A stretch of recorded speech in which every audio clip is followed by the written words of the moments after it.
is exactly why everybody's here. Codfish makes the money, and that's what he has to protect. So what they've done is sent recruitment officers to back streets and alleyways of France, and they were looking for men just like myself. And what they're looking for is a man with no education, no money, no jobs, not married, not educated, be able to handle the street conditions on the streets of France, and I like to drink a little bit.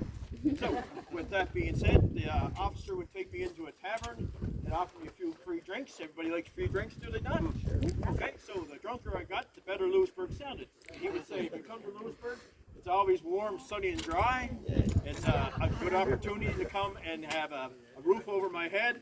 I'll have food on my back, food on my table, and clothes on my back.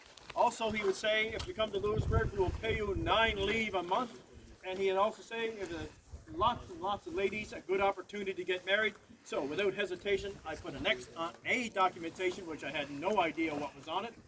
And then the next thing you know, I was on a fine ship sailing from France into the harbor, exactly like you see here today. And it would take 6+ weeks to get here. Has anybody here ever been seasick?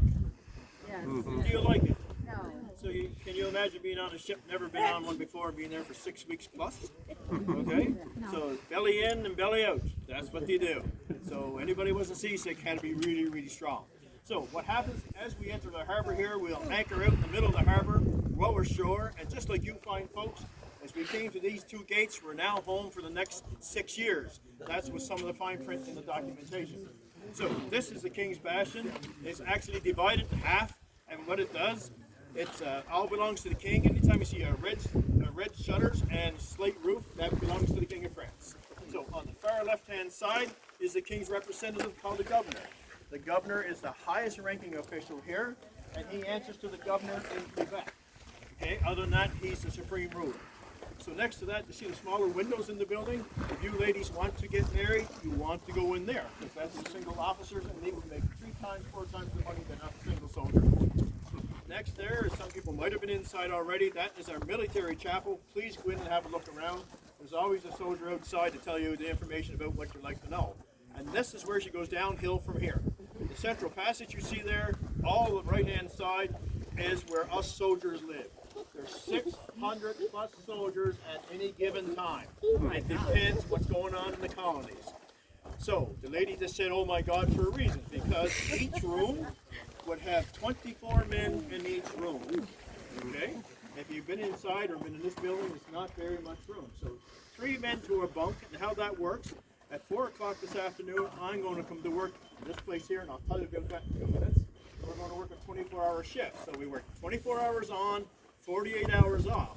With that being said, there's 2 guys in the same bunk. So me and 2 other people in the bunk, when I come to work, they get to use my 1 blanket so that to sleep when I'm not there. I'll use theirs tomorrow. So the person on the first day of rest tomorrow morning will get up, make a fire on, and they will actually make, they'll take all our rations, will be given to us every 4 days.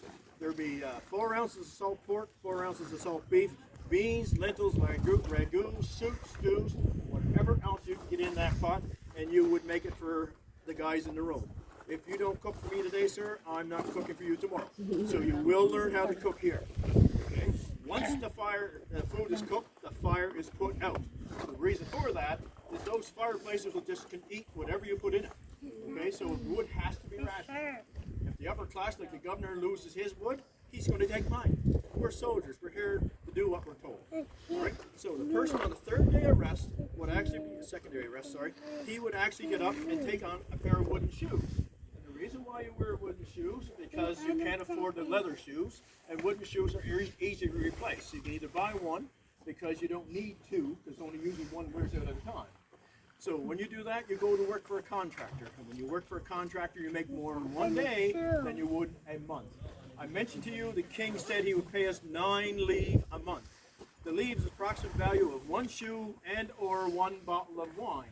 What happens there though, the King says I have to pay him back 7.5 livres of my 9, which means I have 1.5 livres a month. A bottle of wine a month is what I make. But as a contractor, you make that in a day. So you always work on your days off trying to make extra money. So if you get a chance, please go upstairs and talk about the life of a soldier inside, and you'll see how tight the quarters really were. So this building you see here is where I come to work. At 4 o'clock this afternoon, I'll work a 24-hour shift with no sleep, and I am not allowed to sleep on my job. The sergeant will be in the room next to the guy there with the purple vest on there, and he is the day sergeant. He also works 24 hours. So what happens, he has a roster. On that roster, he has a list of what he wants to have done. Us soldiers are the workforce of the town, so we have to do everything for the king. Unload ships, cut grass, cut wood. Wood is a big thing. Wood is a big job to have done, and we have details for that. Remember I said there's 600 plus men on that side of the building? Well, guess what? That building has no running water and it has no toilet. So we have one latrine for 600 plus men. So who do you think is going to shovel that out? Us soldiers. That's what we do. So also, when we come to work in here, he's going to have the list for what he wants us to do. But the first thing we're going to do is take our musket, and I'll go into this a little bit more in a bit. So this musket has to be at the ready. So we make sure we have a good flint, make sure it's good and clean, and then we will load it with black powder in the ball and put it on the rack over there on the building. The gun is loaded. So when the sergeant comes, we have to go do a rough detail. We're ready to go. Grab our loaded guns and go. Also, when we're in there, we'll make sure our uniforms are at the ready. Make sure that the buttons are in place and sort of neat and clean. Us soldiers don't take a bath for months and months and then. Okay? I was just telling a little kid there, like we smell like on the back, like the back end of the sheep. We're all dressed in pure wool, so we would smell like that. Okay? And then you not take the bath for months and months on end, what we're going to smell like. Okay? So, if I go in there, some people might have been inside, and it looks like a bed area. That is not a bed. That is a couch area where we are allowed to dangle our feet after doing our field patrols a couple hours.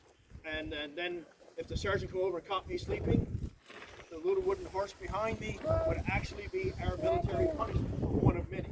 So what it is, it's shaped like this, and it's shaped like a triangle for a reason. 4 o'clock tomorrow afternoon, I'm going to be marched across here with all the soldiers on detail. They're going to see me put on the wooden horse. They're going to tie my hands behind my back, and then what's going to happen, some other kind of soldiers are going to come over and tie cannonballs to my feet. Okay? Some of the cannonballs could weigh up to 36 plus pounds. Okay? So you put one in each foot plus a couple of muskets, you know what's going to happen. You're going to start to shove things down on top of it. You don't want to get on the horse and say, giddy up, go. You want to get on the horse and stay still. Remember I told you that we don't take a bath. So our uniform is wool. I get on that there edge and I start to move and chafe around trying to adjust some things, I'm going to get an infection because it's going to chafe and cut, and an infection where I don't take a bath, it's going to add misery to a lot of discomfort. That's one way to try to keep it off the lawn.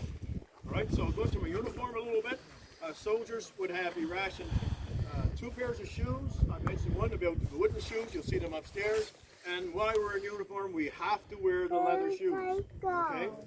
Today I have, leather shoes. There's no left and no right. They're called box shoes. They're square.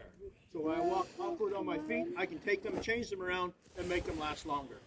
Okay. Today you'll see I have a pair of gaiters on. There's over 700 registered pair of gaiters here, and that means there's a pair for everyone. And they're made to protect my legs from bugs and bites and brambles and stuff like that. That's what they're here for. My socks right now would actually stop right up through here, and they're pure wool. Anywhere wool touches skin, you know it's going to chafe and cut. All right. Then I have a pair of breeches on. My breeches are very short. They're tied off my knees, which keeps my socks up. And then they're made of wool. Thank goodness these aren't cotton lined, or they just cut you apart. And then I have a veston. This is just an ordinary vest. And see this wind that's coming by us? I can feel every bit of this wind coming through. It's a very loose weave. It's not very tight. And on this side, I'm starting to cook. Okay, so it's not a very comfortable. And we do smell like the back end of the sheep, especially when we start to sweat. We will sweat. So then I would have a justicore. You'll see a big heavy white coat. Some might be red and blue, or some might be just white. If you look at the gentleman in the central passage there behind you, he has a justicore on. Okay, that coat weighs 10 pounds dry. Imagine being in this with a rainstorm or heavy wet snow. You're going to gain 50 pounds in a hurry. Okay, so that goes over on top of this. Then I have this. This is a cravat, man. This will reach medium long. Wraps around my neck 3 times, and it keeps all my body heat in. What happens there? Then all the sweat starts to get in this. This is a chemise. If I take it out of my trousers right now, it's going to be right past my knees. There's enough cloth in this to make it 3. If I unbutton my sleeves, it's going to come out to here. Big